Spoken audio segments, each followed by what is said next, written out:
वर्जनी जे प्रसिद्धी नारद क्षेत्री पंढरपुरी अद्भुत पदाची त्या थुरी ऋणत्रय मुक्त जन देता पदे पिंडदान गोपाळ निळामणे गोपाळपुरी विठ्ठल वेणू वादन करी नारद क्षेत्री पंढरपुरी अद्भुत पदाची त्या थुरी नमो विठ्ठला राजे पांडुरंगा नमो रुक्मिणी माऊली ज्ञानगंगा नमो पुंडलिका नमो चंद्रभागा नमस्कार माझा रुक्मिणी पांडुरंगा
प्रथम नमन दुसरे चरण संताची त्यांच्या रूपादाने कथेचा विस्तारू बाबाजी सद्गुरु दास तुका जयाचे केले स्मरण होय सकल विद्येचे अधिकरण तेच वंदने श्री चरण श्री गुरुचे हे नमस्कारुने आता ओम नमो ज्ञानेश्वरा करुणा करा दयाला तुमचा अनुग्रह लादरू पावन झालो चराचरे मी कळा कुसले काही चनेने बोलतो वचने अति भाविका एका जनार्दने तुमचा दास त्याचे आस पूर्वामी तुमचा अनुग्रह लादरू पावन झालो चराचरे काय माझे मानी वाण्याला संतासे रंजवू चित्तासे अपोलिया मनोजवम मारुत तुले वेगम जितेंद्रिया बुद्धिमत्ता बलिष्ठो वातात्मज वादरायुक्त मुख्यो श्रीराम दूतम शरणं प्रपदे करारविंदेन पदारविंदो मुखारविंदे विनिवेशयन्त वटस्य पत्रस्य पुटे शयनो बालमुकुंद मनसा स्मरामि श्री कृष्ण गोविंदो हरे मुरारे हे नाथ नारायण वासुदेवा जीवे पिबस्वामृतमे तदेव गोविंद दामोदर माधवेति प्रणम्यं शिरसा देव गौरीपुत्र विनायक भक्ता संसरं नित्य कामांत सिद्धये उमटले विष्णुपदे गया वर्जनी जे प्रसिद्धे नारद क्षेत्री पंढरपुरी अद्भुत पदाची देथुरी प्रस्तुत प्राप्त प्रसंगी तुम्हा सज्जन श्रोत्यांचे सेवेसाठी निवडलेले अभंग श्रीमंत श्री जगद्गुरु तुकाराम महाराजांचे पट्ट शिष्य आपल्या अहमदनगर जिल्ह्याचे कुशल श्री संत निळोबारायांच्या वाङ्मयातील आहे आणि आपल्या श्री गुरु प्रमाणेच समाजाला दिशा देणारा हा अभंग आहे. विठ्ठल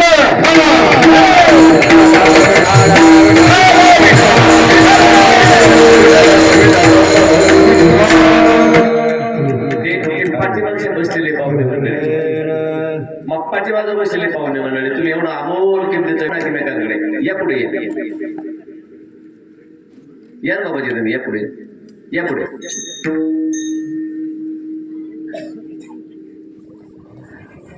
हिंदू धर्मामध्ये 16 संस्कार प्रामुख्याने सांगितलेले आहेत आणि ते 16 संस्कारापैकी 12 संस्कार आम्ही जिवंत आहोत तोपर्यंत ओळखले जातातच. अगदी गर्भधान संस्कारापासून पार्था देही बीज मी संचरवी, आत्मा घालून वाढवी, अंतःकाळी सोडवी मीच पार्था. गीतेच्या 14व्या अध्यायामध्ये मनुष्याचा जन्म या पिंडाची उत्पत्ती कशी झाली सांगितलेली आहे. तिथपासून जे चालू झालेले संस्कार शेवटच्या श्वासापर्यंत 12 संस्कार ओळखले जातात आणि राहिलेले 4 संस्कार पाठीमागच्या अन्वयाची जबाबदारी आहे आणि ते 4 संस्कार अनुक्रमे या देहाची विल्हेवाट करणे गेल्यानंतर त्याला आपण म्हणू अंत्यसंस्कार. तो झाल्यानंतर त्या कुटुंबाला दुसऱ्या किंवा तिसऱ्या दिवशी एक विधी करावा लागतो. त्याला ग्रामीण भाषेत सावडायचं असं म्हणतात, शास्त्रीय भाषेत 80 संचय असं म्हणूयात आणि ते 80 विसर्जन देणगीत करायचे. दुसरा 14व्या नंबरचा संस्कार. त्यानंतर 10 दिवसांनी एक संस्कार येतो आणि त्या संस्काराला आपण 10वा म्हणू. महाराज त्या विधीला पिंडदान म्हणतात. मत्स्य, कुर्म, वराह, नरसिंह, वामन, परशुराम, राम, कृष्ण, भगवान, कलंकी या 10 अवतारामध्ये आम्हाला हा पिंड नाम देह नाम पिंड परमात्म्याने दिलेला आहे, तो त्याच्या चरणी अर्पण करायचा. महाराजांचा सरळ अभंग आहे. पिंड पदावरी दिला आपुली करी, माझे झाले गाय वर्जन फिटले पितरांचे. आणि 1 वर्षाने एक संस्कार करायचा आहे जो चालू आहे आज या परिवारामध्ये, की ज्या संस्कारासाठी तुम्ही सगळेजण गण गोत्र आपतेष्ट लेखी जावई सुना नातवंड पै पाहुणे मोठ्या संख्येने आपण उपस्थित झालो. कैलासवासी सौभाग्यवती जिजाबाई मोहनराव चौथे पटेल पाठीमागे 1 वर्षापूर्वी आपल्यातनं गेल्या. तसा त्यांचा श्राद्धविधी पाठीमागे भाऊ किती तारखेला ठरला होता? 4 तारखेला ठरला होता. पण कुटुंबामध्ये दुसरी अघटित घटना घडल्यामुळे मग तो पुढे गेला आणि म्हणून त्या श्राद्धाच्या विधीनिमित्ताने तर्पण विधीच्या निमित्ताने माझ्या वाटेला तीही सेवा आली होती. तशीच भरून पुढे गेली आणि त्या 4च्या ऐवजी 26 दिली. सॉरी, आजची 24 दिली. आदरणीय माझे परमार्थिक स्नेही की ज्यांच्या कुटुंबामध्ये गेल्या 3-4 पिढ्यापासूनचा वारसा आहे. शिवराम बाबापासूनचा वारसा, पाठीमागे रामभाऊ बाबाने चालवला आणि रामभाऊ बाबांचा जसाच्या तसा वारसा आदरणीय या भजनी मंडळाने दामोबा असेल, कैलासभाऊ असेल, त्याचे बालपणीचे सहकारी मित्र आदरणीय गरुड महाराज असेल, माऊली महाराज असेल, वाघ महाराज असेल आणि तुम्ही सगळे अतिशय थाटामाटामध्ये उत्कृष्ट साऊंड सिस्टीम मध्ये आज श्राद्धविधीचा कार्यक्रम नियोजित केलाय आणि त्या कार्यक्रमासाठी सेवा माझ्याकडे आलेली आहे आणि त्या माझ्या सेवेसाठी मी तुमच्या समोर जो अभंग उपस्थित केलाय, जो विषय तुमच्या समोर निवडलेला आहे, तो आपल्या अहमदनगर जिल्ह्याचा पिंपळकर निवासी भूषण श्री संत निवडवार यांचा आहे. अभंगामध्ये पद शब्द आलेले आहे. आपल्या या देशामध्ये 3 पद महत्वाची आहेत. पिंडदानाला योग्य, पितृतर्पण करण्यासाठी योग्य असे या देशात 3 पद आहेत. पहिलं पद आहे ते रामपद आहे. जुन्या काळात ती जी जागा होती त्या भूमीला आम्ही इलाहाबाद म्हणायचो. आज त्याचं जागा बदलली. आज त्या इलाहाबादच्या ऐवजी त्या गावाचं नाव प्रयागराज पडलं. तिथे रामपदाचं पिंडदान विधी आहे. रामपदावर पिंडदान केलं की आपल्या समक्ष आपण ज्याच्या नावानं पिंडदान करतो त्यांचाही उद्धार होतो आणि कर्त्याचाही उद्धार होतो. रामपद. दुसरं जे पद आहे ते विष्णुपद आहे आणि विष्णुपद आहे पंढरपुरामध्ये. त्या विष्णुपदावर पिंडदान केला, ज्यांच्या नावाने मी प्रसाद बनवतो ते आपल्या समक्ष जेवतात. तुम्हाला महाराज आम्ही तर जातोय पंढरपूरला, उद्या जाऊ का? पण त्याचे अधिकारी आम्ही नाही आहोत. रामपदाचे अधिकारी आम्ही नाही, विष्णुपदाचे अधिकारी आम्ही नाही. तिसरं जे पद आहे आमच्या संसारिक जीवाला जे ठेवलेलं आहे त्याचं नाव आहे गयावर्जन. या तीनही पदाबद्दल आपल्या शास्त्राचं काय मत आहे, धर्मांचं काय मत आहे, ग्रंथांचं काय मत आहे. वेद व्यासाने 4 वेद लिहिले, 6 शास्त्राने 18 पुराणं लिहिली. या प्रत्येक पुराणासाठी एक एक युग अभ्यास करावा लागला. राम पदावाचा इतिहास त्रेतायुगामध्ये घडला. विष्णू पदावरचा इतिहास या कलियुगाच्या शेवटच्या क्षणामध्ये घडला. म्हणजे पांडवांचं राज्य याच्या अगोदर आणि श्री क्षेत्र गयेल आहे, तोच त्याचाच पुनरावृत्ती झाली. प्रभू रामचंद्राने आम्हाला वागून दाखवलं.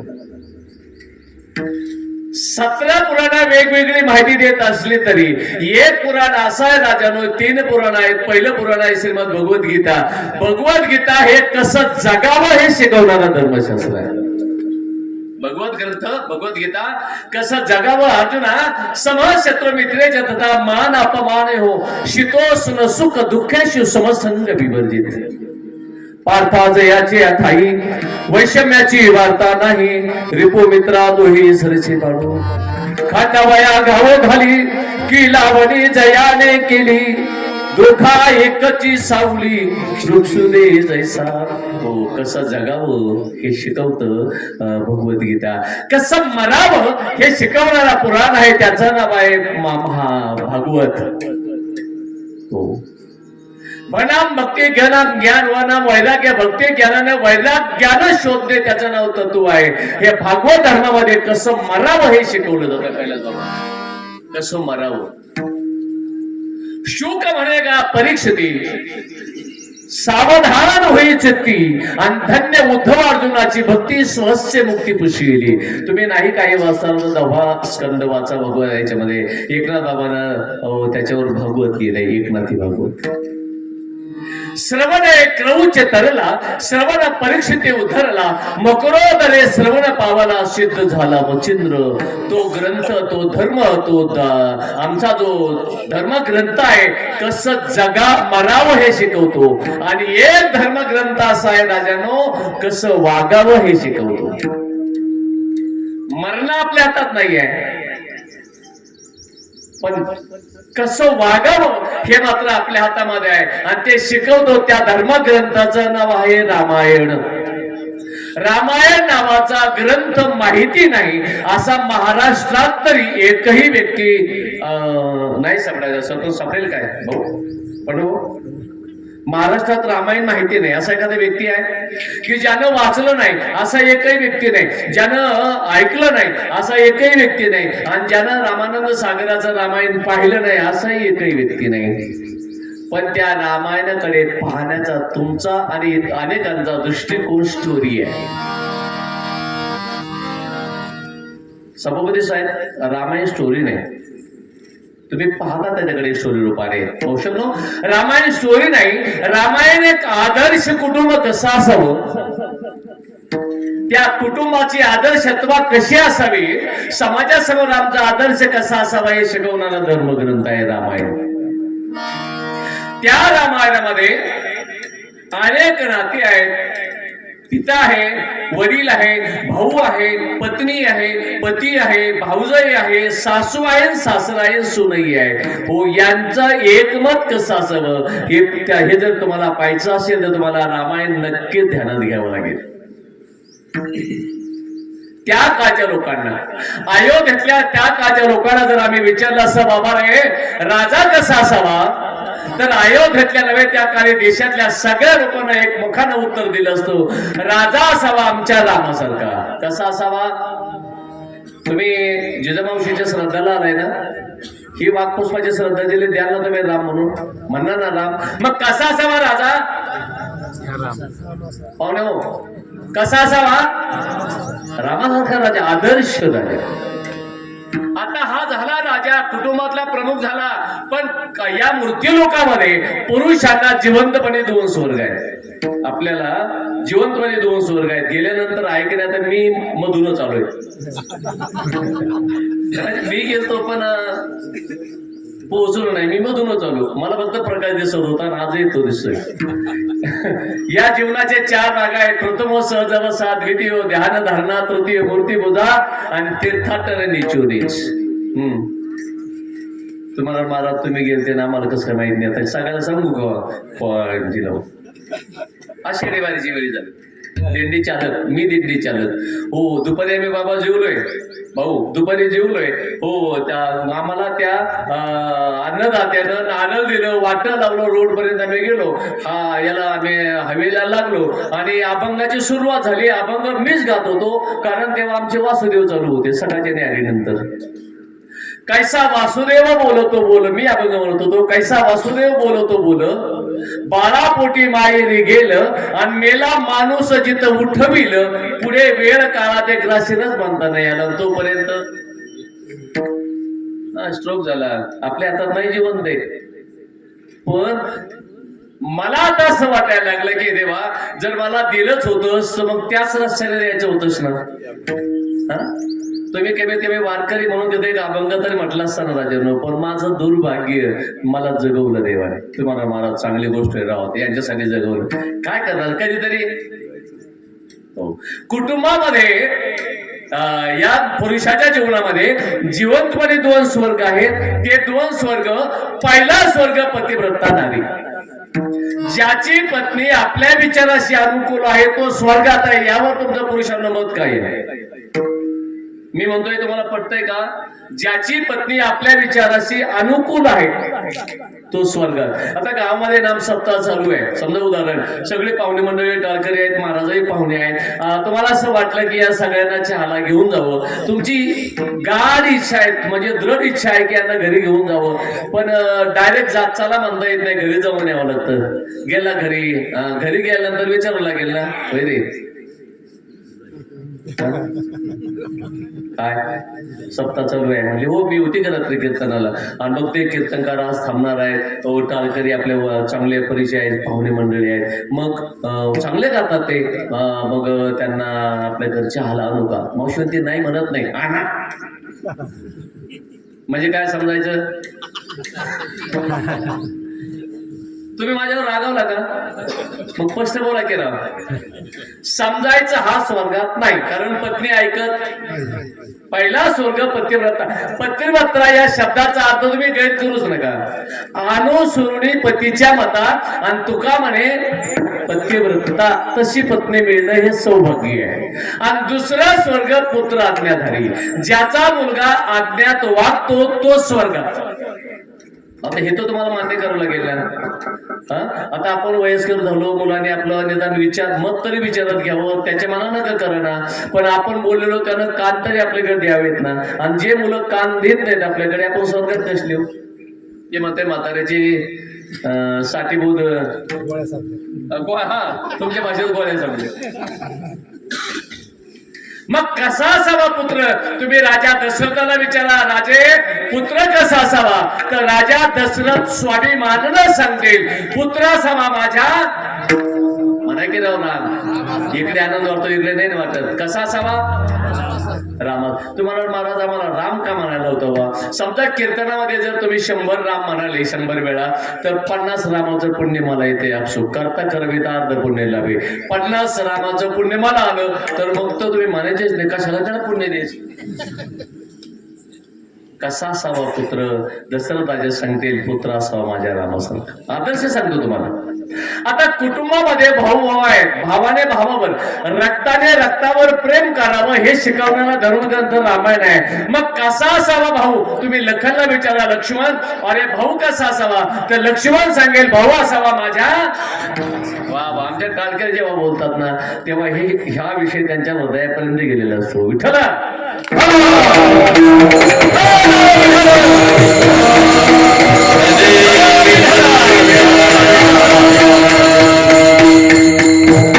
लक्ष्मण सांगेल, भाऊ असावा माझ्या रामासारखा. आणि जर आम्ही रामाला विचारलं, प्रभू भाऊ कसा असावा? ते 3 जण होते, राम भरत, शत्रुघ्न आणि लक्ष्मण. तर राम कोणाची निवड करू शकतात? तुमचं काय मत? म्हणा काहीतरी म्हणा. भरत इकडे नावाला लक्ष्मण. आता मग शत्रुघ्न का घोडं मारलंय काय? रामाचे उद्गार आहेत. लक्ष्मणाला बाण लागला लंकेमध्ये, रामाच्या मांडीवर लक्ष्मण आहे. प्रभू राम रडतात धाकट्या भावासाठी. तेवढ्यात बिभीषण समजवतोय प्रभू रडू नका, प्रसंग युद्धाचा आहे. आणि युद्धाच्या प्रसंगात आपली भीती शत्रूची ताकद वाढवते. एखादी घटना घडू नये, घडली आणि जर आपण भ्यालो तर पुढची जी ताकद वाढत असते. घाबरू नका प्रभू. तेव्हा राम समजा बिभीषण रडू नको तर काय करू रे. अरे इस दुनिया में पुत्र धन दौलत औरत बार बार मिलेगी. इस दुनिया में पुत्र धन दौलत औरत बार बार मिलेगी, लेकिन लखन जी जैसा सहोदर भाई और कहीं नहीं मिलेगा. राम चाले वाटे आणि लक्ष्मण झाले काटे. हे झाले बंधू प्रेम. पण कुटुंबामध्ये पती पत्नी आहे. कसा असावा पती, तुम्ही जाणकेला विचार असे ते. अगं पती कसा असावा तर सीता एका क्षणात सांगेल पती असावा माझ्या रामासारखा. कसं वाई ती सांगेल मला रावण घेऊन गेला, 11.5 वर्ष मला बंदिवासात ठेवलं रावणाने, पण माझ्या मालकानं निसंशय वृत्तीने मला पुन्हा अयोध्येला आणलं. म्हणजे रामायणामध्ये संशय घेऊन काही शिकवलं गेले. आणि कुटुंबाचा सगळ्यात मोठा शत्रू संशय. संशयावरी थोर याच्यापेक्षा पाप दुसरं मोठंच नाही. ज्याला संशय आलाय हो त्याच्यापेक्षा मोठं पाप कोणतंच नाही. हो मला त्यांनी आणलंय. सीता सांगेल पती असावा माझ्या रामासारखा. आणि कुटुंबामध्ये मावशून आहे का, तुम्ही जर 1 वर्ष वडाची पूजा केली, कोणती पौर्णिमा माहिती? बोट सावित्रीची पौर्णिमा. तुम्ही 1 वर्ष विधी केलात तर 7 जन्म तुम्हाला तुमच्या आज्ञात राहणारा मालक मिळेल. पण आम्हाला आमच्या आज्ञात राहणारी पत्नी मिळवायची असेल तर 7 जन्म पुण्य करावं लागेल. तुमचं काय मत पुरुषांनो? तुमच्यापैकी स्वतःच्या पत्नीवर प्रसन्न आहे असा हात वर करा कोणीतरी एकजण. नाही मी माझ्या बायकोवर प्रसन्न आहे असं म्हणावं कोणी बी. आता इलाज नसताना गप्प बसणं हे विषय वेगळा आहे. मग कशी असावी पत्नी? तुम्ही लक्ष्मणाला विचारा लखन अरे पत्नी कशी असावी तर लक्ष्मण सांगेल पत्नी असावी माझ्या. तिचं नाव उर्मिला होतं. उर्मिला कसं लक्ष्मण हो तर रामायणात उदाहरण आलेलं आहे. लक्ष्मणाचा उपवास आहे. लक्ष्मणाला उर्मिलेला दूध गरम करायला सांगितलंय. त्याने केशरी दूध गरम केले, प्याला भरवला, घेऊन आले पतीला दूध गरम झालंय घ्या. आणि तेवढ्यात बाहेर काहीतरी आवाज आलाय. लक्ष्मणजी सांगतात उर्मिले थांब, बाहेर कोण बोलतं मी पाहून येतो. आणि लक्ष्मण खाली उतरले म्हणजे डोंगरासनाच्या खाली गेले तर श्रीराम वनसाला चाललेले होते. मागचा पुढचा कशाचाच विचार न करता लक्ष्मण रामाबरोबर निघाले. उर्मिला दारात उभी आहे. पतिराज अहो दूध तापलेले घेऊन जा. लक्ष्मणाला सांगितलं थांब मी मागे आल्यावर घेईल. किती वर्षाने आले कोणी हो? तोपर्यंत ती उर्मिला बसलेले नाही. आता खालीच बसले तर झोप लागण्याचं काय कारण आहे का? बरं झोप लागली नाही तर जेवण जाईल काय? 14 वर्ष दोघही निराहार राहिले. विश्रांती नाही, झोप नाही. मी बोलत आहे नामदेवाच्या आपण काय लक्ष्मणाने सेवा केली रामरायाची. 14 वर्षे आहार निद्रा नव्हती त्याची. श्रीराम जय राम जय जय राम आरती करू पाहू सुंदर मेघशा. 14 वर्ष उर्मिला खाली बसली नाही. 14 वर्ष हे झाले पती पत्नी. आता कुटुंबामध्ये मित्र आहेत. रामाचे 2 मित्र होते सुग्रीव आणि बिभीषण. त्या सुग्रीवाला आणि बिभीषणाला विचारा सुग्रीवा बिभीषणा मित्र कसा असावा ते सुद्धा सांगते. मित्र असा आमच्या एकाला किष्किंध्याचं राजा दिलं. किष्किंधा इकडे आंध्रामध्ये सुजिलाम सुफलाम प्रदेश आहे. जिंकलं. मला असं वाटतं ते युपीला जोडता आलं असतं पण नाही. श्रीरामानं तिथे सुग्रीव राजा केला. आणि पुढे रामायणामध्ये एक नगरीचं वर्णन आलं म्हणे सोन्याचे नगर होतं लंका. लंका नगर जिंकली आणि तिथे बिभीषण राजा केला. अवतार्याची सीमा काय वर्णो रघुरामा लंका राज्य बिभीषणा केली चिरकाल सापडा. आता हे झाले मित्र. ते सुग्रीव विभीषण सांगतील मित्र असा आमच्या रामासारखा. आणि कुटुंब म्हटलं की शत्रू आले म्हणजे आपले विरोधक आले. तुमचं राजकीय क्षेत्र घ्या, आपलं पारमार्थिक क्षेत्र घ्या, आपल्या आमच्यातही विरोधक असतात. फक्त आम्ही दाखवत नाही, ओपनली आम्ही बोलत नाही. पण बोलतोय आणि बोलणारा शहाणा नाही असं मला म्हणायचं. बोलू नये असतात ते. मस्त पैकी कार्यक्रम संपला की गोड बोलायचे ते गेलं त्याचं काय ठरवणे आता काय असं वगैरे होत असतं सोडा विषय होत त्याला काय म्हणजे तेवढं ध्यानात नाही घ्यायचं. तुका म्हणे हास्यचे ना त्याच्याकडे काय ध्यान द्यायचं. आणि रामाला एक शत्रू होता रावण. त्या रावणाला जर विचारलं रावणा शत्रू कसा असावा तर रावण सांगेल शत्रू असावा माझ्या. अरे घरी जाऊन मुक्ती दिली म्हणून तर म्हणतात सम शत्रू मित्रेचे तथा मान अपमाने हो शीत उष्ण सुख दुःखेश समसंग विवर्जित. त्या रामात त्या प्रभू रामचंद्राचे पूर्वज राजा त्रिविक्रमानं रामपदावर आपल्या इष्ट कुटुंबाचं म्हणजे राहिलेल्या बाकी सगळ्या पितरांचं उद्धार व्हावा म्हणून एक यत्न केला, पिंडदान केलं. आणि तो पिंडदान ठेवल्यानंतर कागदस्पर्शाची वाट पाहत त्रिविक्रम बाहेर उभे राहिले. एवढ्यामध्ये जंगलातल्या वनगाई पाणी प्यायला आल्या आणि त्या गायीचा एकाचा पाय त्या पिंडावर पडला, पिंड भंगला. भंगलेला पिंड पाहू नये, गरुड पुराणाचं मत आहे. भंगलेला पिंड पाहिलं तर दारिद्र्य किंवा कुलक्षय होतो. जसं त्या त्रिविक्रमानं पाहिलं पितर रुष्ट झाले, शाप दिला. राजा तुझा दारिद्र्य येईल, तुझा कुलक्षय होईल. त्याचा प्रत्येक थोड्या दिवसामध्ये शेजारच्या राजानं स्वारी केली, राजे हिसकावलं आणि ते परत मिळवण्यासाठी युद्ध झालं. आणि युद्धामध्ये सगळेच्या सगळे मुलं मारले गेले. आता त्या परिवारामध्ये पिंडदान करायला मुलगा शिल्लक नाही. अशाचा पिंडदान पौत्राने केलं तरी चालतो. पिता पुत्र पौत्र म्हणजे नातवाने केलं तरी चालेल. पुढे काही पिढ्यामध्ये त्या कुटुंबामध्ये रघु नावाचा राजा झाला म्हणून तर रघुकुल रीत सदा चली आहे. आणि त्या रघु राजाला एक मुलगी झाली प्रभावती. त्या प्रभावतीला 2 मुलं झाले. एकाचा जन्म नाकातून झाला. तर कसा झाला तुम्ही गुगल सर्च करून पहा, वेळ कमी आहे.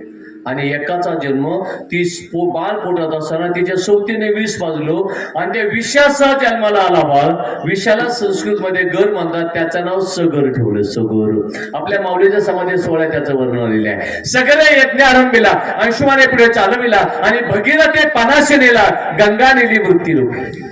हो, त्या सगळ राजानं मामा कुळाचा आणि या कुळाचा उद्धार व्हावा म्हणून एक यज्ञ केला. आणि त्या पितरांचा शाप तिथपर्यंत आला आणि त्याने एक अश्व सोडलेला आहे. आणि तो अश्व जर नाही भ्रमण करून आला तर माझं राज्य जाईल म्हणून इंद्रदेवानं तो अश्व पकडला. पाठीमागे हाना मारा कापा तोडा करत सैन्य आलेलं आहे. इंद्र भ्याला घाबरला आणि इंद्राने सरस्वतीच्या नदीच्या पात्रामध्ये कपिल महामुनीचा आश्रम आहे, आजही होता आणि आहे, त्या आश्रमामध्ये बांधला आणि इंद्र फरार झाले. पाठीमागून सैन्य आले. कपिल ध्यानच होते. यम ब्रह्मा वरुण इंद्र रुद्र मरु सुनवंते दिव्य सवय वेदैर सांग पदक नुषत गायंती समगा ध्यानवस्थित दतेन मनसा पश्यती बिगुनो ईशान तैदो सुरा सुरगणा. ते ध्यानच होते. बाबा हा घोडा कोणी बांधला ते बोलत नाहीत. त्यातल्या एका मुलाला राग आला आणि त्याने बाण काढला आणि अग्रभागाने कपिलाच्या छातीमध्ये टोचला.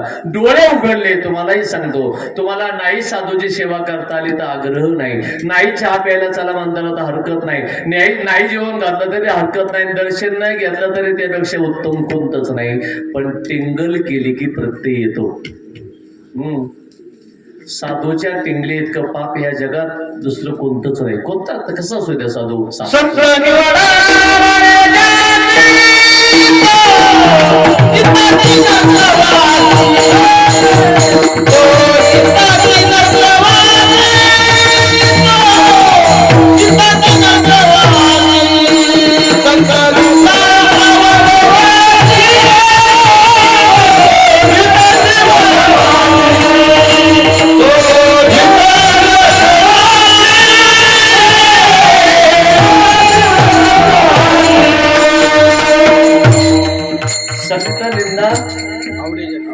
संत निंदा आवडे ज्याची तो जिताच नरकवासी. हा मला ते सांगायचंय. आणि मग कपिलाने डोळे उघडले आणि कपिलाने डोळे उघडले, बाण टोचल्यानंतर डोळ्यात ज्वाळा निघाल्या आणि सगळ्याचे 100 मुलं जळाले. किती पिढीवर आले पा शाप आहे, किती पिढीवर आले. सगळ्याला बातमी कळाली. सगळं लोटंगण घालत श्री संताचे माथा चरणावरी असं करत कपिलाकडे गेले. सांगितलं महाराज मामा कुळाचा उद्धार व्हावा, माझ्या कुळाचा उद्धार व्हावा, मी एक यत्न केलाय आणि हे यज्ञाचं फळ असं मिळालं. आता सांगा या दोन्ही कुळाचा उद्धार कशानं होईल. तेव्हा कपिलानं सांगितलं, राजा 2 कुळाचा तुला उद्धार करायचा असेल याला गंगेच्या पाण्यानं स्नान घाल. तेव्हा गंगा मृत्यू लोकात नव्हती. मग गंगा होती वैकुंठाला. असं काही साधन आहे तो केळवंडी ती आव्हाने आणि वाहण्यानं वैकुंठाला गाडी लागली, किंवा केळवंडी ती जेऊर आणि जेऊरून वैकुंठाला गाडी लागली, असं आहे ना? नाही ना. वैकुंठा जावया तपाचे सायास लागे जीवाना असे करणे बहु दया पुंडलिके केला उपकार आणि फेडावया भार पृथ्वीचा. हो, सगळ्यानं तपश्चर्या केली. हो सॉरी, सगळ्याच्या तपश्चर्याला फळ आलं नाही. पुढे 80वा राजा झाला, फळ आलं नाही. दिलीप राजा झाला, फळ आलं नाही. 4थ्या पिढीमध्ये एक वीर धुरंधर राजकुमार जन्मला आणि त्याचं नाव होतं भगीरथ. भगीरथ ऐका ना तुम्ही, आमच्याकडे वांबोरी चाली यायची होती. आमच्याकडे पाथर्डी तालुक्यात वांबोरी चाली अनुभव 3रा आमदार आहे. म्हणजे माफ करा पण त्याबद्दल मी राजकारणातलं बोलत नाही, पण असून आणता नाही आली. अरे आपण गावाच्या घराच्या खाली बोर घेतला तर तिथला साधा पाईप घरी आणता येत नाही 4-4, 10-10 वर्ष. तर गंगा आणायची आहे. आणि मग सगळ्यांना महादेवाची आराधना केली.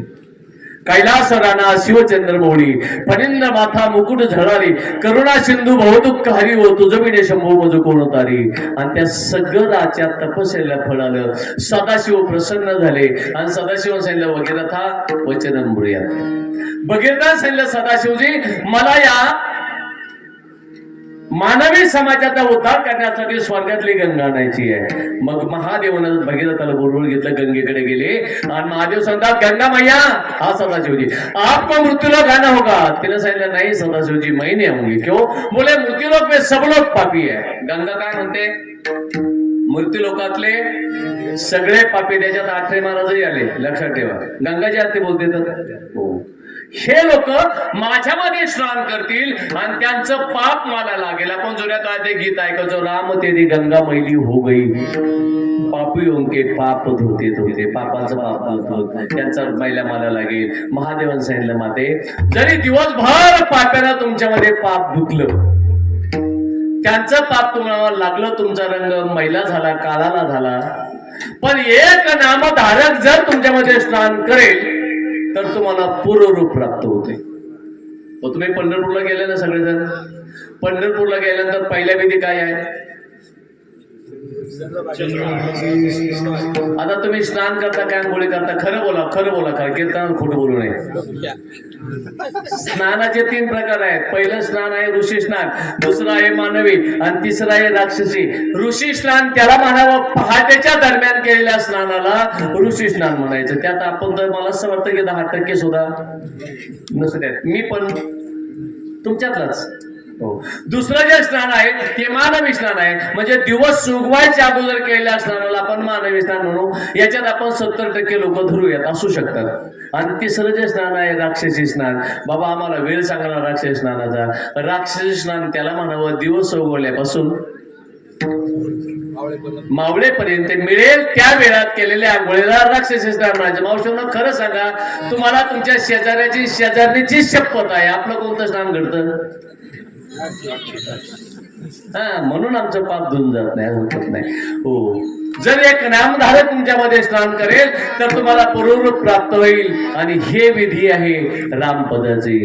हो, त्याच प्रभू रामचंद्राला दुसरा एक विधी करून दाखवला.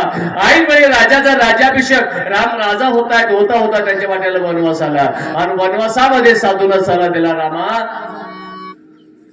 तुझी आवडी राया दशरथा अत्यंतिक होती रघुनाथा आणि तुझा हास्य पिंड देता पितृस्वर्गी सुखावे. आणि म्हणून प्रभू रामचंद्र श्रीक्षेत्र गयेला गेले. गयेला आणि ज्या पिंड शिळेवर बसलाय, तुम्ही गया पाहिलेल्या, कोण कोण गेले गयेला? हातवर करा बरोबर. तुम्ही पाहिले, तुम्ही. आता मी बोलतोय खरं आहे का सांगायचं. तिथे एक पिंड शिळा आहे साहेब, त्या शिळेवर बसून रामानं विधी केलाय आणि त्या शिळेवर उमटलेली पावलं आजही आहेत. निळोबरायाचं वर्तमान काळात उत्तर देतात अभंगाचं प्रपंच.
सोडवण्याचा किंवा तुकाराम महाराजांचा अभंग सोडवण्यासाठी ग्रंथातला अफाट पाठांतर पाठ पाहिजे. त्याशिवाय दिसताना तुकाराम महाराज अभंग सोपे दिसतात, पण तो अभंग सोडवायचा असेल, तुम्हाला पुरावा द्यायचा असेल तर एका एका चरणासाठी एक एक युगातले ग्रंथ शोधावे लागतात. हो, आता निवडोबा राहिला दुसऱ्या चरणामध्ये द्वापार युगामध्ये निवडोबा आहे. द्वापार युग म्हणजे भगवान श्रीकृष्ण. 18 दिवस परमात्मा हस्तिनापुरात राहिले. 18 दिवस रथ हाकला. अर्जुनाचा रथ किती दिवस हाकला? तुम्हाला महाराज तुम्ही कसं काय बोलताय? मी बोलत नाही, त्यामध्ये आरती लिहिलेली आहे. आरतीमध्ये आरतीत लिहिलेलं आहे. बाबा सोडलंय मला. तुम्ही जर पांडव प्रताप ग्रंथ वाचला असेल तर त्याच्यामध्ये पांडव प्रतापाची आरती तुम्हाला मी म्हणून दाखवतो, तुमच्या लक्षात येईल. भारत वंदे मूळ व्यास भगवान, लक्ष सव्वा लक्ष भारत केले निर्माण. यावरी प्रश्न केला जन्मे जयान, समूळ सांगे मजला पूर्वजांचे कथन. जय देव जय देवा जय देवा जय जय पांडवा, धर्म भीमा अर्जुन कुळ सहदेवा. जय देव जय. चतुर उत्तर देतो शिष्य व्यासाचा, नामा वैशंपायन सागर बुद्धीचा. पाचा देवापासून जन्म पाचाचा, द्रोणाचार्यापासून संग्राम विधेचा. जय देव जय. जय देवा जय देवा जय जय पांडवा, धर्म भीमा अर्जुन कुळ सहदेवा.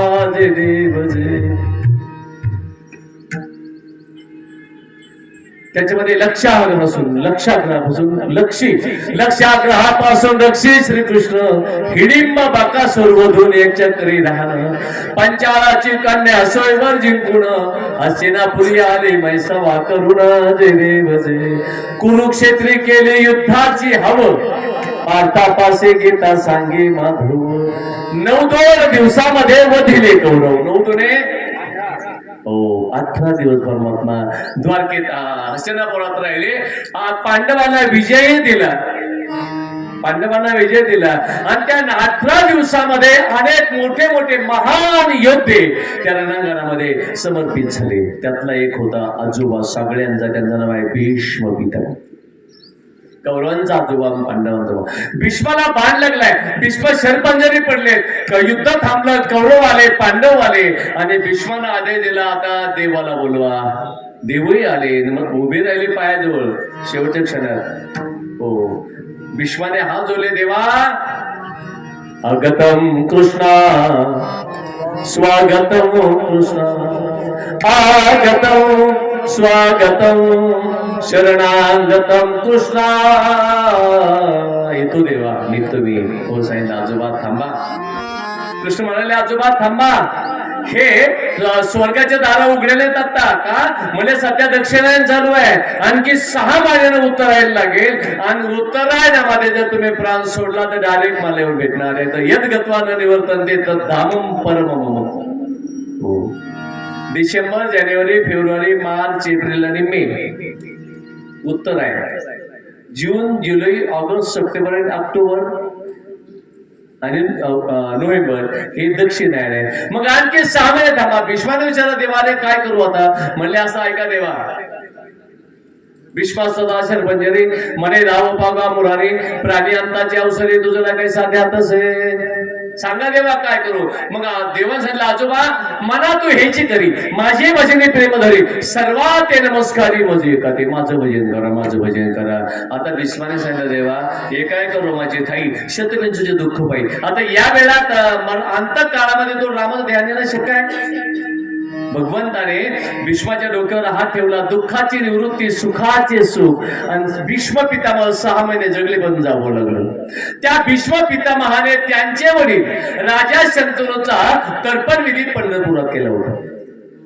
पंढरपुरात जर प्रसाद घेऊन गेलं, आता जे प्रसाद घेऊन निघाले ना, हो तसं भीष्म पिता प्रसाद घेऊन निघाले आणि शंतनू राजा प्रगट झाले. बेटा भीष्मा, प्रसाद माझ्या हातात दे. भीष्माने चार्याने विचार केला, जर प्रसाद बाबांच्या हातात दिला तर उद्धार पण एकट्यांचाच होईल, आणि पदावर ठेवला तर 42 कोळ्यांचा उद्धार होईल. आणि भीष्माचार्यानं तो प्रसाद विष्णू पदावर ठेवलाय.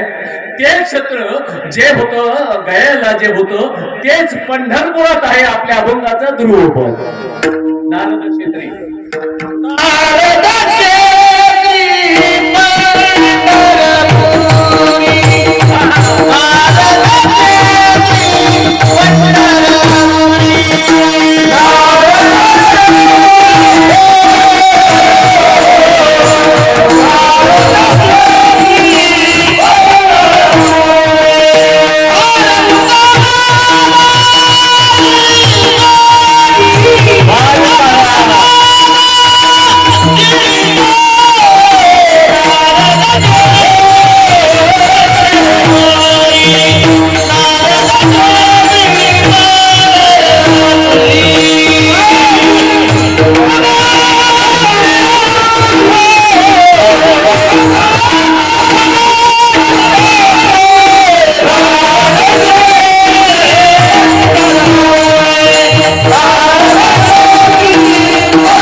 विधीचं नाव आहे श्राद्ध पितृतर्पण. करावं का?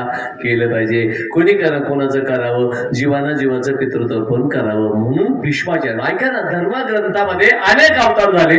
तसे भागवतामध्ये 24 सांगितले, पण मुख्य 10 अवतार आहेत. मत्स्य, कुर्म, वराह, नरसिंह, वामन, परशुराम, राम, कृष्ण, बौद्ध आणि कलंकी. 10 अवतार आहेत. या 10ही अवतारामध्ये भगवंताने अवतार घेऊन आम्हाला कसं वागावं हे शिकवलं, कसं जगावं हे शिकवलं, आणि कसं आमचा संस्कार कसे आहेत, ते संस्कार कसे असावेत. हो, त्यातला हा 16वा संस्कार या ठिकाणी संपन्न होतो. कैलासवासी सौभाग्यवती जिजाबाई मोहनराव चोथे, हो आम्हाला तर पतिराज आहेत, अजून मोहनराव आहेत. मुलगा परशुराम, भाऊराव म्हणतात पण त्यांचं नाव परशुराम जी आहे. 3 मुली आहेत बाबांना, मावशीला. मनीषा गणेश शेडे, नलिनी किशोर आर्ले आणि रोहिणी निलेश शेडे. आणि त्या निमित्तानं आपण जमलेलो सगळे गण गोत्र आपतेष्टले की जावई सुराला तोंडा पैतो. ऐका हो, या विधीला नेमकं काय करावं असं तुमच्या मनामध्ये असेल तर या विधीमध्ये अन्नदान आहे, आता ज्ञानदान आहे. कोणी रक्तदान करतं, कोणी भूमिदान करतं, कोणी कनकदान करतं, कोणी वित्तदान करतं, कोणी वस्त्रदान करतं. ज्याची जशी श्रद्धा असेल त्याप्रमाणे करावं. ऋण काढून सण करू. ऐकलं मावशांनो, ऋण काढून सण करायचा नाही. जसं असेल असं ठेविले आनंद तैसेचे जावे. हो, मी गेलो होतो नेवाशाला साहेब का, नेवाशाला गेलो. श्रीमंत घरचं तर्पण विधी होता, म्हणजे श्राद्ध होतं.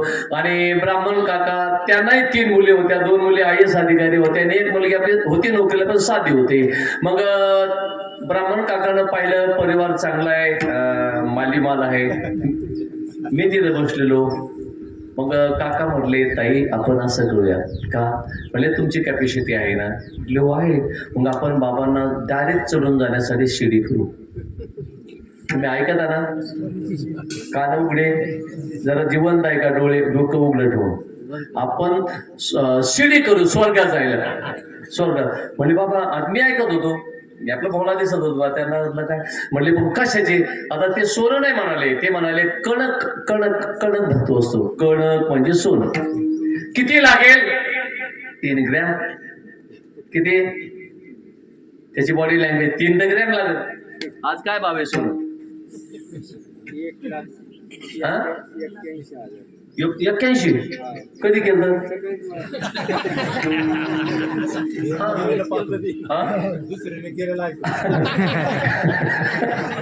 1,08,000 तरी म्हणजे किती हजार झाले ते? 54 आणि 18,000 झालं ते. हो, 54,000 आणि 3 ग्रॅम लागेल शिडी. शिडी बिडी तसलं काय लागत नाही. शिडी लागत नाही, येल लागत नाही. तुम्ही चांगलं त्यांच्याशी वागला तरी ते स्वर्ग. आपण आपल्या आई बापाला प्रेमानं वाग. आपला ऐका, तुम्ही म्हातारे झालात आता, मलाही मुलं आहेत, सोनं आहेत, नातू आहेत, आणि तुम्हाला ते असेल. शेवटी बापाची इच्छा काय असे हो, माझ्या मुलानं माझ्याशी प्रेम वागावं. अरे बाप काय नातं आहे का, उरामध्ये माया त्याच्या काळ्या मेघावाणी. मावशीवर तुम्हाला माया आहे, तुम्ही आई आहात, तुम्हाला माया आहे. बापाला माया नाही असं समजू नका, तुमच्यापेक्षा 4 पट बापाला माया जादा आहे. बापाला माया किती पट आहे आईपेक्षा? तुमची माया उघडी दिसते, तुम्ही मोठ्याला रडता, तुम्ही व्यक्त होता येत आहे. बापाला रडू येत नाही असं नाही, पण बापाला आलेलं रडू तो कोणाला दिसू देत नाही. त्याला माहिती आहे आपल्या गालावर जर आपल्या दुःखाचे असू कुटुंबाने पाहिलं तर कुटुंब खचेल, ही त्याची जबाबदारी. उरामध्ये बाया त्याची काळ्या मेघावाणी, दाखविना कधी कुणा डोळ्यात न पाणी. अरे झिजून झिजून झिजून संसाराचा गाडा हाकला, वटामध्ये हसू जरी काना वाकला. घडीभर तो थांब जरा, ऐक त्याचे धापर. लई अवघड आहे दगड्या. मुलगा बाहेर राहतो, मुलगी बाहेर राहते, पण मुलगा आठवड्यातून एकदा फोन करेल, बाबा बरे आहेत का. पण मुलीच्या दिवसातनं 3 वेळा फोन होतोय, बाप आजारी आहे, बाबाला शुगर आहे, बाबाला स्ट्रोक झालेला आहे. तर मुलगी 3 वेळा फोन करेल, आई बाबाने काही खाल्ले का, बाबाने काही खाल्ले का, बाबा तुम्ही गुगुळी घेताना वेळेला. हो, कन्या सासूऱ्याशी जाय पण मागे परत होते. तशी झाले माझ्या जीवा, किंवा किंवा कधी भेटसी केशिवा. मला काय माहित नाही गाड्यानो, पण या मुलीला कोणी माया लावल्याचे मला माहित नाही हो. शास्त्र सांगतं आईची माया 7 स्वर्गाचे खोल आहे, 21 स्वर्गाचे वर आहे. पण मी सांगेल मुलीची माया 42 स्वर्गाच्याही उंच आहे. ती मुलगी, ज्याला जास्त मुली तो जास्त बाप भाग्यवान. ज्याला मुलगी नाही म्हणजे देवानं दिलेल्यानं ठेवले नाही. आता हा जो प्रॉब्लेम झालाय, मुलांना मुलगी मिळत नाही, याचं कारण काय? याचं कारण तेच, आई बाप मुलीला कंटाळले, नकोशी झालेली मुलगी. पण या देशाचा इतिहास एका नकोशा मुलीनं घडवला. हो, विश्वामित्राचा मेनकेचा भेट झाली आणि त्यांचं भेटाचं रूपांतर प्रेमात झालं, आणि त्या प्रेमामध्ये त्या मेनकेला गर्भ राहिला. हो, त्या मेनकेनं ते नकोशी, तिला मुलगी झाली, आणि त्या मेनका अप्सरेनं ते नकोशी झाली मुलगी जंगलात टाकून दिली. आणि ती मुलगी एका पक्षानं उचलली, त्याचं नाव शेण आहे, शेण पक्षी. त्यानं उचलले घेऊन निघाला, पण ते जास्त वजा असल्यामुळे चोचीतून मुलगी पडली. कर्मधर्म स्वागानं देव राखील त्या मारील कोण न मोडे काटा हिंडतावर. ते एका ऋषीच्या मांडीवरून पडली. त्या ऋषीचं नाव होतं कण्व.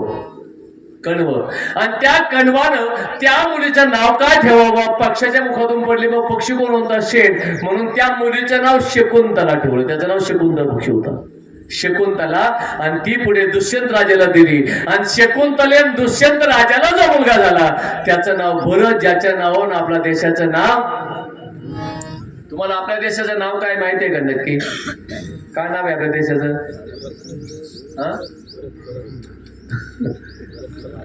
हो, भरतखंड. हे खंड आहे, आशिया खंडातला एक खंड आहे, ज्याचं नाव भरतखंड आहे. हो, पण त्या नावानं आपल्या देशाचं नाव भारत पुढे माता जोडण्यात गेलं हरकत नाही. आणि त्या देशामध्ये, या देशानं तिथी वार नक्षत्र योग आणि करण या पंचांगाच्या 5 अंगाला जन्म दिले. आपला भूगोल त्यावर होता. तिथी वार नक्षत्र योगानीकरण पंचांगाचे 5 अंग आहेत. या देशानं विधीला जन्म दिला, या देशानं तीर्थाला जन्म दिला, या देशानं क्षेत्राला जन्म दिला, या देशानं साधू जन्माला घातले, या देशानं देवही जन्माला घातले. आणि प्रत्येक ठिकाणी असे स्थापित केले की तिथं जाऊन नुसतं पिंडदान केलं. जसा विष्णुपदावर जर आम्ही पितृतर्पण केलं तर 3 अणुतून मुक्त होत आहे. निर्णय सांगतात अभंगाच्या पुढच्या चरणामध्ये.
होई पिंडदान. आणि या विधीचं सगळं पुण्य मावशीनं सुनेला जातं. सुना माऊली हा जो श्राद्धविधी आहे ना, श्राद्धविधी किंवा आपल्या बापाचे पित्र, तुमच्याकडे पित्र जेवण घालतात का भाद्रपदामध्ये? पित्र आमच्याकडे घालतात, पण आम्ही माझावर प्रसाद देतो. तुम्ही कुठे देता? आणि माझं हा कबीर म्हणतात बाबा, जिन्ने बाप को रोटी न देयो मुर्दे को, जिन्ने बाप को रोटी न देवे मरे बाप भजतैयो रामा, मरे बाप भजतैयो रे. जिन्ने बाप को रोटी न देवे मरे बाप भजतैयो रामा.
तिथी वगैरे सगळ्याच्या सगळ्या शुद्ध सात्विक भावनेने केल्या जातात.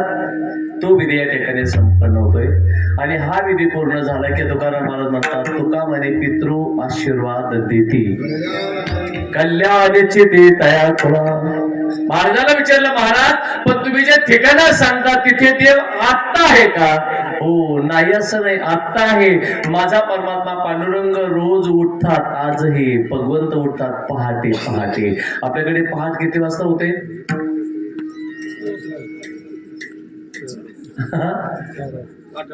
रात्रीचे 4 प्रहर आहेत. पहिले प्रहर में सबजन जागे, दुसरे प्रहर में भोगी, तिसरे प्रहर में निशाचर जाग्यावर, चौथे प्रहर में योगी. पांडुरंग पहाटे उठतात, भले पहाटे. आणि त्यांचे जे सवंगडी आहे गोपाळपूरला, तिथे जाऊन त्यांचा लहान वयाचा जो छंद आहे, मृदू मधुर मधुर वाजवितो वेणू, तो वेणू आजही वाजतोय. आणि तो वेणू आपल्या शरीरामध्ये वाजतोय. ज्या दिवशी वेणू वाजायचं बंद होईल त्या क्षणी रामनाम सत्य आहे. इथे हो, इथे टाळ वाजतोय, पखवाज वाजतोय. हो, ज्या दिवशी टाळ पखवाज विना बंद होईल त्या दिवशी जगात मनुष्य शिल्लक राहणार नाही. काय जरा जबाबदारीनं बोलतो मी, ज्या दिवशी पखवाज टाळ आणि विना वाजायचं बंद होईल त्या दिवशी मनुष्य जिवंत राहणार नाही. तुम्हाला महाराज पखवाजाचा आवाज कसा येतो? तुम्हाला झडपा येत ना सगळ्यांना? तुम्ही शाळा शिकलाय ना? मी तर कमी शिकलोय, पण आम्हाला शिकवलं गेलं ज्योतिषशास्त्रामध्ये. आपल्या झडपाचा आवाज लप ढप लप ढप लप ढप. किती? दिवसातून 21,600 वेळा भगवंत कार्य करतो स्वामीच्या शरीरामध्ये. विठ्ठल विठ्ठल. श्वासोच्छ्वास किती पाहिजेत? 21,600. यातला एक जरी वाढला तरी डॉक्टर सांगता तुमचा, आणि एखादा कमी झाला तरी बीपी हे चालत नाही. तसंच आहे या जीवनातले 4 भाग आहेत. प्रथम सहज अवस्था, मनुष्यानं सहजपणे जीवन जगावर ठेवील आनंद तेथेचे राहावे. द्वितीय ध्यान धारणा होईल एवढी तुम्हाला भजन करताना पहाटे एकांतामध्ये भजन करावं. तुम्हाला जो भगवंताने ज्या गुरुजीने जो मंत्र दिला असेल तो करा, नाहीतर नाम जप करा. तृतीय मूर्ती पूजा. आपला हिंदू धर्म मूर्ती पूजक आहे, त्या केल्याच पाहिजे.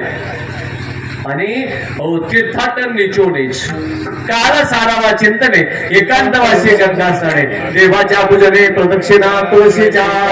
आणि हे करत असताना नेम सांगितला युक्त आहार विहार नेमिंद्रिय असे सार नसावे बासर निद्रा बहु बासेश्वर. आता तर आपल्याला सगळ्यात नेम पडावं लागेल.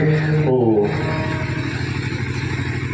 छोट खा, स्वस्त राहा, कुठे काही खाऊ नका. म्हणजे तुम्हाला जे आवडेल ते जे खा, त्याच्या मी ते बोललो नाही, मी त्याबद्दल बोलत नाही. ज्याची त्याची आवड आहे. जर तुम्हाला त्यातून प्रोटीन मिळत असेल तर खुशाल अवश्य, पण कुठंही काहीही खाऊ नका. तळलेलं कमी खा. मार्केटमधलं बाळांना तुम्ही ज्या चिप्स वगैरे देतात त्या द्या, पण घरी तयार करा. आज सगळे आजार खाण्यावर आहेत. मला डॉक्टरने सगळी माहिती दिली म्हणून मी तुम्हाला जेवढं ध्यानात राहिलं तेवढं सांगतोय. बाबा सगळा, हो, आपला आजार आपल्या किचन मध्ये आहे. आमच्या जुन्या काळात आमची आई साधी करडी वाटायची किंवा ते कारळे असायची, हावरी असायची, आणि त्याचा मस्तपैकी आमटी करायची. हावरी कारळाची आमटीची टेस्ट आज आपण आपल्या आईच्या हातचंही जेवलोय आणि आपल्या पत्नीच्या बाईच्या हातचंही जेवतोय. पण पुरुष मंडळी खरं सांगा, चव आईची चांगली का बाईची? आईची. बाई नाही म्हणून आई. तर निळा म्हणे गोपाळपुरी विठ्ठल वेणू वादन करी. अभंगाच्या शेवट चरणामध्ये निळा म्हणे गोपाळपुरी, निळा म्हणे गोपाळपुरी, निळा म्हणे गोपाळपुरी, निळा म्हणे गोपाळपुरी.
निळामणे गोपाळपुरी विठ्ठल वेणू वादन करी. आजही परमात्मा सगळ्यांच्यासाठी सजीवंत आहे. आजही पंढरपूरचा परमात्मा इतिहासामध्ये सुद्धा, मी जर पाहिलं छत्रपतीच्या इतिहासामध्ये तर अफजल खानाला तो जिंदा दिसला, ते भगवंत म्हणजे आहेच, आणि तो तुमच्या माझ्या सगळ्यामध्ये आहे. तो असाच अविरत राहावा. या परिवाराला सौभाग्यवती जिजामावशीने पाठीमागे पाहून आशीर्वाद द्यावा. यशस्वी औदार्य ज्ञान वैराग्य या परिवाराला लाभो. त्या मुलांना, मुलींना, सुनाला, जावयांना सगळ्यांना शुभेच्छा देतो. आणि त्या जीवात्म्याला भगवंताने आपल्यामध्ये सामावून घ्यावा ही सदिच्छा व्यक्त करू. वेळ झालेला आहे. कार्यक्रम जरी रंगला असेल पण नैमित्तिक कार्यक्रम महाराजांनी थोडं लक्ष देऊन बोललं पाहिजे, केलं पाहिजे. झालेली सेवा तुम्हा संत सज्जनाच्या चरणी अर्पण करून सेवेला पूर्ण विराम. ज्ञानेश्वर